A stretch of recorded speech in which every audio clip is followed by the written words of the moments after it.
ایک بھائی پوچھتے ہیں کہ ایک عورت اپنے حیض کے چھوٹے ہوئے روزے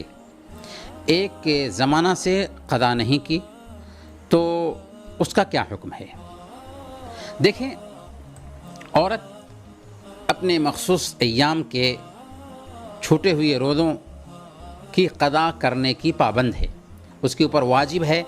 کہ اس کے مخصوص دنوں میں جو روزے چھوٹے تھے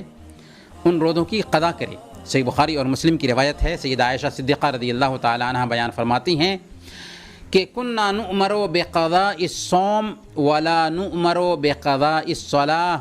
ہمیں حکم دیا جاتا تھا کہ نمازوں کی قضا نہ کریں لیکن روزوں کی قضا کرنے کا حکم دیا جاتا تھا۔ یعنی حیض کی حالت میں چھوٹی ہوئی نمازوں کی قضا تو نہیں ہے لیکن چھوٹے ہوئے روزوں کی قضا ضروری ہے۔ اس ناحیہ سے اگر کسی عورت نے روزے نہیں رکھے تھے تو اسے چاہیے کہ پہلے نمبر پر سچی توبہ کرے کہ اس نے اتنے سالوں تک اپنے روزے چھوڑ دیے اور ان کی قضا نہیں کی، اور اس حوالے سے اہل علم سے معلومات لے کر کے جانکاری حاصل نہیں کی، اس لیے پہلے نمبر پر اس کو سچی توبہ کرنی چاہیے، اور پھر اس کے لیے ضروری ہے کہ اندازہ لگائے کہ اس نے کتنے سال کے روزے چھوڑے ہیں اور ان سارے روزوں کی ایک ایک کر کے قضا کرے۔ ضروری نہیں ہے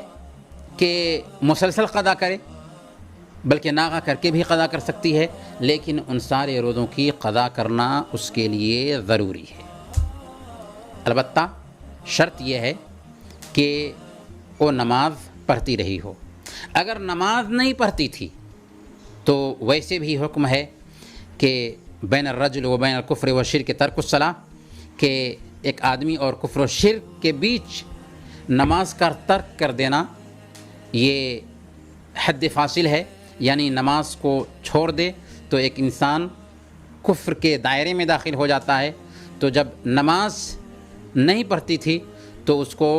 اللہ سے سچی توبہ کرنی چاہیے